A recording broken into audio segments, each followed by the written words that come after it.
আপনার ভাই কি মনে হয় যে এখানে আসলে হচ্ছে ওর পড়াশোনাটা আসলে ঠিক কখন শুরু করা উচিত একটা স্টুডেন্টের? আসলে পড়াশোনার বিষয়টা হচ্ছে এটা তো যতই পড়বা ততই ভুলবা, আবার পড়বা, হুম, আবার ভুলবা। ব্যাপারটা তো একটা এভিল সাইকেলের মতো। তো আমার মনে হয় যদি খুব বেশি গ্যাপ দিয়ে দেওয়া হয়, সেক্ষেত্রে কিন্তু পড়াটা ভুলে যাওয়া বা কন্টিনিউটি লস হওয়ার একটা বড় সম্ভাবনা রয়ে যায়।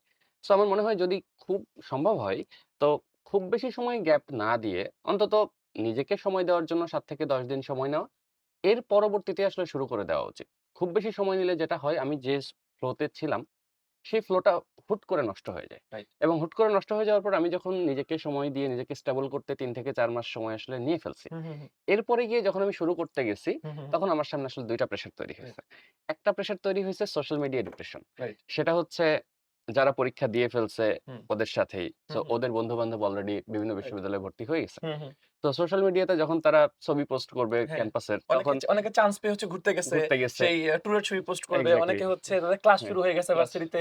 সে ক্লাসের ছবি পোস্ট করবে। সো ক্যাম্পাসের বিভিন্ন ছবি রাইট, পোস্ট করবে। রাইট। সো এটা তার একটা ডিপ্রেশনের কারণ তৈরি হবে। হুম, হুম, হুম, সো আমার মনে হয় এই ডিপ্রেশনের ভেতর এই ডিপ্রেশনটা কাটানো একটা অনেক বড় চ্যালেঞ্জ। হুম, এবং এটা একই সাথে একটা অনেক বড় সম্ভাবনা। সেটা হচ্ছে এটা থেকে সে ইন্সপায়ার্ড হইতে পারে যে হ্যাঁ, আমিও ওই ক্যাম্পাসে যাবো। হুম, ওই হুম, ক্যাম্পাসে গিয়ে আমিও একদিন এরকম ছবি এক্সাক্টলি। পোস্ট করব।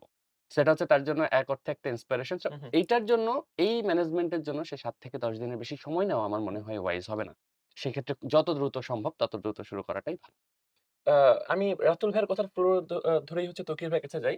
যে ভাইয়া আপনার হচ্ছে মানে আমরা প্রতি বছর যেটা দেখি যে স্টুডেন্টরা ২য় বারে গিয়েও একটা বাধার সম্মুখীন হওয়ার একটা মেইন রিজনই হয় যে তারা একটা অনেক লম্বা সময় নিয়ে ফেলে। তারা দেরি করে ফেলে। এবং এটার কিন্তু একটা মেইন রিজন এটাই যে তারা যে ৪ মাস ৬ মাস ধরে তারা এতদিন যে অ্যাডমিশন একটা প্রিপারেশন নিল, তারা একটা ফ্লো এর মধ্যে থাকে।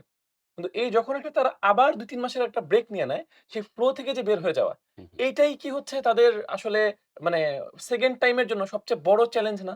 যে তারা আবার সেই ফ্লো টা ধরবে। আবার আমরা তো দেখি যে আমাদের অ্যাডমিশন এ হচ্ছে ভালো করার সবচেয়ে মূল মন্ত্র হইলো পারি যতটুকু সেটা আমি কম সময়ের মধ্যে কতটা পারি। হু, হু। এই কম এক্সাক্টলি, সময়ের এক্সাক্টলি। মধ্যে পারাটা প্র্যাকটিস দিয়ে হয়। তাহলে হুম। ও যদি ২ মাসের একটা ব্রেক নেয়, তাহলে ও যেটা এতদিন প্র্যাকটিস করে ওর প্রবলেম সলভিং স্পিড যে বাড়াইলো, ওটা তো আবার দেখা যাবে যে অভ্যাস চলে যাওয়ার কারণে আবার সেটা ড্রপ করে যাবে।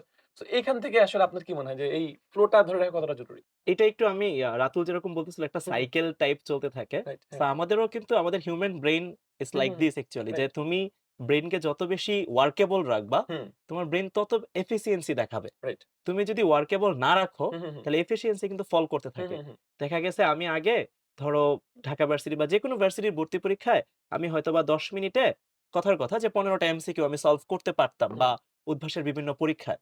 এখন আমি যখন এটা ২ মাস গ্যাপ দিয়ে দিছি, হুম, হুম। এটা অনেকেই কিন্তু বলে আমাদেরকে যে, হুম, হুম, হুম। "ভাইয়া ২ মাস গ্যাপ দেওয়ার পরে আমি যখন পরীক্ষাটা দিতে গেছি, হুম, হুম। আমি আগে ১০ মিনিটে ১৫ টা এমসিকিউ অ্যান্সার করে ফেলতে পারতাম ভাই। রাইট, এখন আমার ১০ মিনিটে আমি হয়তোবা ৩ টা বা ৪ টা প্রশ্ন পড়তেই ১০ মিনিট চলে যায়।" রাইট। সো ওই যে ব্রেইনের এফিসিয়েন্সি কিন্তু ফল এফিশিয়েন্সি করে। কমে যায়। জি সো ভাইয়া। আর উদ্ভাসের বা যেকোনো জায়গায় হুম, কিন্তু টাইমের ভিতরে ওই যে যেটা হুম, বললাম, হুম, হুম। সলভ করতে পারাটা কিন্তু একটা বিশাল বড় হুম, ব্যাপার-স্যাপার। হুম, হুম। কারণ টাইম যদি আমাকে অগণিত দেওয়া হয়, হুম, হুম। আমাদের ছেলেপেলেদের আল্লাহর অশেষ রহমত সবার পটেনশিয়ালটা কিন্তু অনেক ভালো। রাইট। সবাই কিন্তু পারে। বিলিভ করো আমি সবার সাথে যখন কথাবার্তা বলতে যাই, তারা যখন পরীক্ষা দিয়ে আসে, তখন প্রশ্ন যখন আমি বাইরে নিয়ে আসি বা তাদের সাথে কথাবার্তা বলি, কমিউনিকেশন করি, তারা বলে, "ভাই আল্লাহ এটা তো সহজ ছিল, আমি পারতাম।" হুম, হুম, হুম। এট দ্যাট মোমেন্ট পরীক্ষার হলে সে পারতেছে না। হুম, কজ বিভিন্ন রকম প্রেশার তার হুম, হুম। মধ্যে আছে।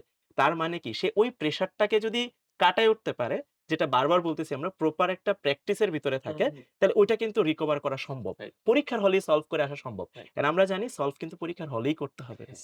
সো ওইটা একটা পয়েন্ট আরকি।